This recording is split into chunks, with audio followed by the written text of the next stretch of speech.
मेरा नाम सुरेश कुमार है और आज हम एक ऐसी शख्सियत से बात करने वाले हैं जिनका 19 साल की एज में 2 बार नेट जेआरएफ क्लियर हो चुका था, वो भी हिंदी साहित्य से। तो आइए हम उनसे मिलते हैं। उससे पहले मैं आपको कहना चाहूँगा कि आप इस यूट्यूब चैनल को सब्सक्राइब करें, लाइक करें और बेल आइकन दबाएं ताकि हम मोटिवेट होकर आपके लिए और वीडियो लाते रहें। तो एक बार अपना नाम बता दीजिए पहले मुझे। मेरा नाम अरविंद गोदरा है और मैं राजस्थान से बिलोंग करता हूँ और मैंने हिंदी साहित्य से दो बार नेट जेआरएफ की है और अभी मैं वर्तमान में आगे की पीएचडी और स्कॉलर के लिए ट्राई कर रहा हूँ विभिन्न कॉलेजेस के लिए, जिसमें आने वाले एग्ज़ाम जो एंट्रेंस एग्ज़ाम होंगे उनकी तैयारी कर रहा हूँ बस। तो आपने इतने कम उम्र में नेट जेआरएफ क्लियर किया है, तो इसके पीछे आपका क्या मतलब ऐसा आपका बैकग्राउंड भी एक बार आप अपना बैकग्राउंड बता दीजिए एजुकेशन के बारे में, तो हमारे दर्शकों को थोड़ा आसानी होगी जानने में चीज़ें। जी, मेरा राजस्थान के बाड़मेर ज़िला है जो सीमावर्ती एरिया ही है, जो पाकिस्तान के टच लगता है। वहाँ से मैंने सारी एजुकेशन वहीं से की है। मेरे बीए और बीए से लेकर और स्कूल एजुकेशन है वो भी वहीं से की थी। और जब मैंने मेरे हिंदी लिटरेचर नॉर्मली बीए के अंदर था भी नहीं और मेरा इंग्लिश लिटरेचर फ़िलोसॉफी और हिस्ट्री से मैंने ग्रेजुएशन की थी। लेकिन उसके बाद मुझे लगा कि शायद हिंदी लिटरेचर से कुछ अच्छा किया जा सकता है और शायद इसका कारण मैंने कुछ उपन्यास देखे थे और जिसने लगा कि इसमें ये एक रुचिपूर्ण सब्जेक्ट है। तो उसके बाद मैंने एमए के लिए और इसके अलावा कुछ अन्य जो टीचिंग है और प्रोफेसर के लिए या फिर रिसर्च के लिए मैंने ये सोचा मैं इस सब्जेक्ट के थ्रू जा सकता हूँ। तो ज़्यादा बैकग्राउंड न होने के बावजूद मैंने हिंदी लिटरेचर चुना और ये सब्जेक्ट मुझे काफ़ी अच्छा लगा। और उसके बाद मैंने लगातार 1-1.5 साल तैयारी जारी रखी और कोरोना से जो 6 महीने पहले मैंने ये नॉर्मल तैयारी करके मैंने 2 बार नेट जेआरएफ की थी और एक बार नेट मेरी जो है वो 2019 में हो गई थी, लेकिन मेरी एमए तब तक परस्यू ही नहीं थी। तो उस कारण मेरी वो नेट जेआरएफ काम की नहीं आई और मुझे अगली बार फिर से करना पड़ा था और 2020 के अंदर मैंने इसे दोबारा किया था। और मेरी जो ग्रेजुएशन है वो JNU जोधपुर से मैंने प्राइवेट की है और बिना अच्छे कोई बैकग्राउंड या फिर बिना कोई अच्छे जो एकेडमिक एजुकेशन के भी मैंने जो एमए है वो एमए के साथ साथ पढ़ते हुए नेट जेआरएफ कर ली थी। तो आपने अपना बैकग्राउंड तो बताया, काफ़ी मोटिवेटिंग बैकग्राउंड है आपका। बड़े ही एक छोटी सी जगह पर रह के आपने बहुत सारी चीज़ें अचीव की है और सब लोग जो कहते हैं कि कॉलेज एजुकेशन बहुत ज़रूरी है, एकेडमिक बहुत ज़रूरी है और जहाँ तक मुझे लगता है ये है भी बहुत ज़रूरी, लेकिन आपने एक एडवर्स कंडीशन में रह के भी इतनी सारी चीज़ें की है। तो इसके पीछे की आपकी क्या स्ट्रेटजी रही होगी? हमारे दर्शकों को जानने में बड़ी दिलचस्पी होगी कि आपने घर पे बैठ के क्या क्या स्ट्रेटजी फॉलो की, कैसे पेपर फॉलो किए। आपने कोई इतनी अच्छी बैकग्राउंड से भी एजुकेशन नहीं ली है, तो आपको ये सब चीज़ें कहाँ से मिली और कहाँ से आपने इसका मोटिवेशन लिया, कौन सा सोर्स फॉलो किया था? आप एक बार इस पूरी स्ट्रेटजी के बारे में हमारे दर्शकों को अच्छे से बताइए। जी, मैंने सबसे पहले तो नेट जेआरएफ का जो मन में था वो लगभग 2019 के अंदर ही मैंने सोचा था मैं कि इसके अंदर रिसर्च के द्वारा सरकारी सहायता से भी और इसके अलावा कुछ अन्य भी इसमें प्रयास किए जा सकते हैं हिंदी साहित्य के अंदर।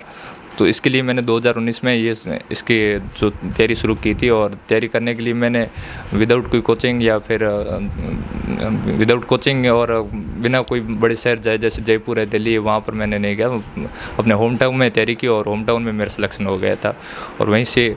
और इसके लिए नॉर्मल स्ट्रेटजी यही है कि आप किसी एक सब्जेक्ट को में जो भी पढ़ें तो उसके लिए आप एक बुक से उसको बार बार मतलब उसी को पढ़ें और मतलब अधिक किताबों को प्रेफर ना करें।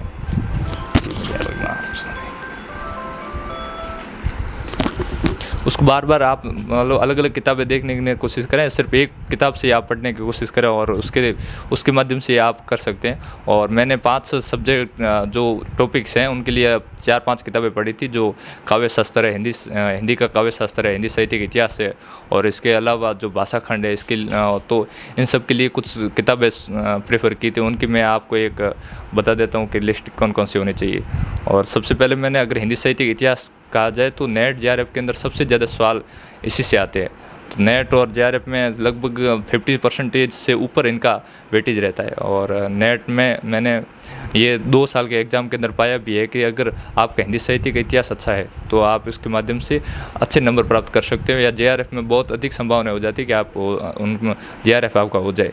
तो हिंदी साहित्य के इतिहास के लिए रामचंद्र शुक्ल की किताब आती है हिंदी साहित्य का इतिहास, जो 1940 के करीब उसका प्रकाशन हुआ था, जो मूल रूप में मूल टेक्स्ट ही आपको पढ़ना चाहिए, क्योंकि उसमें जो आप एक समझ बनेगी, और उसके ऊपर जो टीका टिप्पणी लिखी हुई है या फिर किसी प्रकार की गाइड वो लेने की ज़रूरत नहीं है। और इसके अलावा एक अशोक तिवारी की आती है जो प्रतियोगिता साहित्य प्रकाशन से हिंदी साहित्य की आती है, एक वो किताब की थी। और एक सरस्वती पांडे नामक लेखक, सरस्वती पांडे और गोविंद पांडे, तो उनके द्वारा एक किताब आती है हिंदी साहित्य, बिल्कुल ही फैक्चुअल है।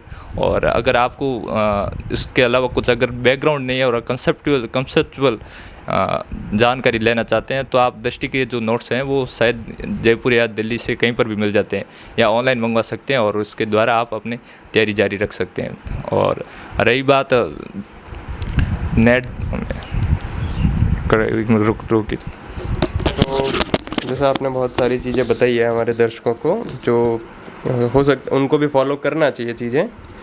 तो जैसा आपने पेपर के दौरान जो भी आपको स्ट्रेस आया या फिर जो भी आपको मोटिवेशन मिलता रहा, जहाँ जो भी आपका सोर्स था मोटिवेशन का, उसके बारे में थोड़ा बताइए कि लोग आप खुद को कैसे मोटिवेट रखें ऐसी कंडीशन में। काफ़ी लोग हैं जो डीमोटिवेट हो जाते हैं, काफ़ी लोग एडवर्स कंडीशन में सोचना शुरू कर देते हैं कि हमारा होगा या नहीं। तो ऐसी समस्याओं से कैसे लड़ा जाए, आप उसके बारे में थोड़ा बताएं। देखिए, सबसे तो महत्वपूर्ण चीज़ है ये निरंतरता। और किसी भी अगर आप गोल लेकर चल रहे हो और अगर निरंतरता बनाए रखते हो तो आपको ये टाइम ही नहीं मिल पाता कि आप अन्य जो परिस्थितियाँ उन पर आपका ज़्यादा ध्यान जाए। तो सबसे ज़रूरी है कि आप अपने लगन के साथ किसी एक जो लक्ष्य है उसकी तरफ अग्रसर हो और उसको ही फॉलो करें।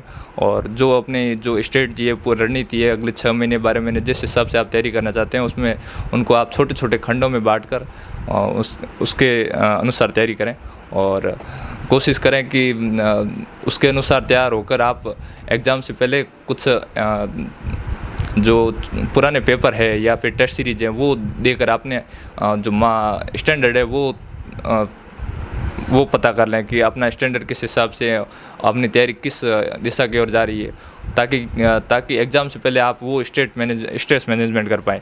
और रही बात पढ़ाई के दौरान मोटिवेशन के लिए, तो कोई बहुत ज़रूरी नहीं है कि आपके लिए क्या है, आपका बैकग्राउंड क्या है, जो आप विदाउट किसी अच्छे बैकग्राउंड से भी कर सकते हैं। और मैंने भी की है, और हज़ारों ऐसे लोग हैं जिन्होंने विदाउट अच्छे बैकग्राउंड के या उन्होंने अपने जो विभिन्न जो डिपार्टमेंट है, विभिन्न प्रकार की नौकरियां हैं या फिर विभिन्न प्रकार के सेक्टर है, उनमें अपने झंडे गाड़े हैं। एपीजे अब्दुल कलाम से लेकर विवेकानंद जो स्पिरिचुअल है उसमें भी उन्होंने कोई अच्छी बैकग्राउंड होने की कोई आवश्यकता नहीं है। और अपनी निरंतरता से पढ़ाई बनाए रखें, पढ़ाई करते रहें, और बस इतना। तो बिल्कुल जैसा कि आपने जाना, इन्होंने बहुत सारी चीज़ें बताई हैं आपको। और तो लास्ट में ऐसा कुछ मोटिवेशनल बताना चाहेंगे हमारे दर्शकों को, जो उनको थोड़ा बहुत उनकी एनर्जी बूस्ट करे आपके इस वीडियो को देखने के बाद, ऐसा कुछ आप कहना चाहें तो? जी, वही है जो इस पूरे वीडियो के अंदर बताया था। और अगर कुछ स्पेशल कहना हो तो आप जो तैयारी है वो हमेशा विदाउट स्ट्रेस आप तैयारी कीजिए, और अपने शरीर का भी पर्याप्त मात्रा में ध्यान रखें। और मेंटल जो फिटनेस के साथ बायोलॉजिकल फिटनेस भी आवश्यक है। और इसके लिए मेडिटेशन और कुछ योगा आप कर सकते हो। और ओके अरविंद जी, बहुत बहुत शुक्रिया आपका। आपने बहुत अच्छे से हमारे दर्शकों को सही तरीके से समझाया है, और आपको बधाई हो, आपने 2 बार नेट जेआरएफ क्लियर कर लिया है। So thank you so much. तो जैसा कि आप देखा आपने कि अरविंद जी ने 2 बार नेट क्लियर कर लिया है। तो उसके अलावा इन्होंने जो भी बताया आप उन पे ध्यान दीजिए, स्ट्रेस ना लीजिए, और कोविड का टाइम है, स्वस्थ रहिए, घर पे रहिए और पढ़ते रहिए। धन्यवाद।